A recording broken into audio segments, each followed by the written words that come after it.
Bonjour, bienvenue dans l'émission Foi en Christ avec Adore Dieu. Je m'appelle David et aujourd'hui la question que j'aurais aimé poser c'est: caresses-tu ton péché?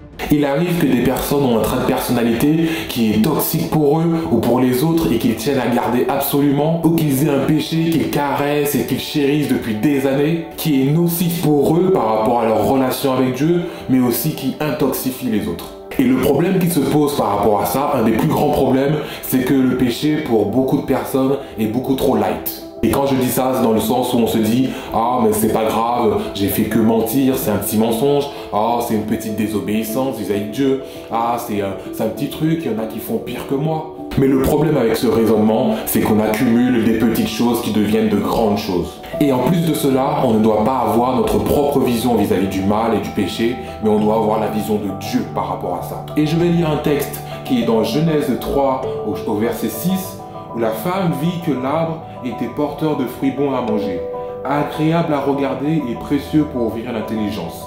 Elle prit de son fruit et en mangea. Elle en donna aussi à son mari qui était avec elle, et il en mangea. Pour un simple fruit qui a été mangé, Dieu a chassé Adam et Ève de sa présence. Et ça arrive parfois que certaines personnes fassent pire que manger un simple fruit, et pourtant ils ne se remettent pas du tout en question par rapport à leur situation. Pour eux, le péché c'est pas mal, c'est normal.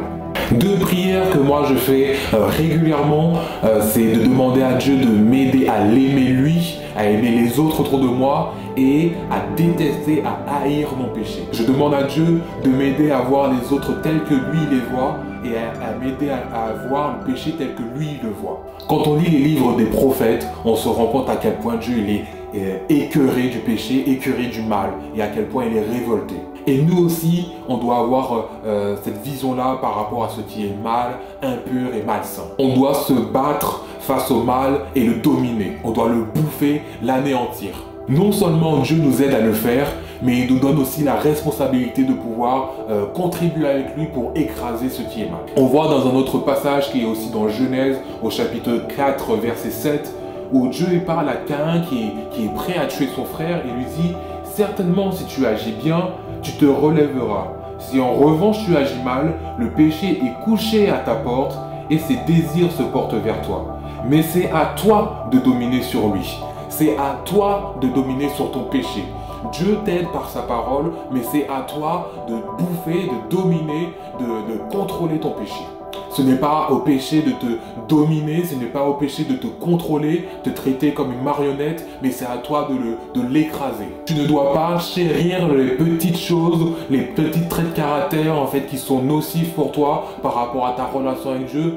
Tu ne dois pas chérir aussi ton péché, le caresser dans le sens du poil, parce qu'en fait ces petites choses-là, ces petits parasites t'éloignent de Dieu au fur et à mesure. Que ce soit de petites choses ou de grandes choses, ce sont des choses qui éloignent de Dieu. Dieu ne tolère pas le péché. Dieu ne peut pas cohabiter avec le péché. La Bible n'enseigne pas à dominer et à contrôler les autres, mais le péché qui est en nous. On voit dans Matthieu 6, au verset 21, que la Bible dit « En effet, là où est ton trésor, là aussi sera ton cœur. » La chose à laquelle tu accordes le plus d'importance sera ton Dieu. On ne doit pas laisser la place à tout ce qui est toxique et nuisible par rapport à notre relation, notre intimité avec Dieu.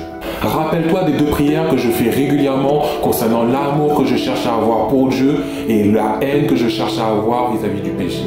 Dieu nous aide à mieux l'aimer, Dieu nous aide à mieux le servir. Il veut collaborer avec nous pour qu'on puisse grandir en lui. Si tu ne veux pas, ça ne se fera pas. Dieu te parle par sa parole, mais c'est à toi de dominer sur le péché. Et si je répète plusieurs fois la même chose dans cette vidéo, c'est parce que c'est quelque chose qu'on doit entretenir, qu'on doit méditer régulièrement. Nous sommes des êtres pécheurs et le péché fait partie de notre vie. Voilà pourquoi nous devons rester vigilants, éveillés, pour voir chaque compartiment de notre vie où ça ne va pas, que ce soit les petites, les grandes choses, pour nous en débarrasser complètement. Nous devons faire preuve de radicalité face à ces choses-là. Plus elles prendront de la place dans notre vie et plus notre relation avec Dieu sera ternie. Et ce n'est pas ce que nous voulons. J'espère que cette vidéo t'aura encouragé à discerner, à voir ce qui est nuisible dans ta vie spirituelle. Cette vidéo est faite pour les personnes qui veulent lutter contre leur péché, se battre contre ce qui est mal dans leur vie. Si tu as baissé les bras et que tu as déposé les armes et que tu as arrêté de te battre, je t'encourage à les reprendre, à les ressaisir au nom de Jésus-Christ et à te relever et à continuer de combattre. Parce que la victoire peut être acquise au nom de Jésus-Christ. Tu n'es pas le seul à combattre. Jésus-Christ combat avec toi à tes côtés. Ne laisse pas tomber en disant « Ah, j'arrive pas à combattre, j'arrive pas à lutter, ça fait des années en fait que je me bats contre ça, je n'arrive pas à joindre les deux bouts. » Ne te laisse pas abattre par ça. Tu n'es pas le seul à combattre. Jésus-Christ est avec toi. Reprends les armes, remets ton armure et remets-toi au combat. Je te donne rendez-vous la semaine prochaine pour une nouvelle vidéo et en attendant, soyons tous forts en Christ.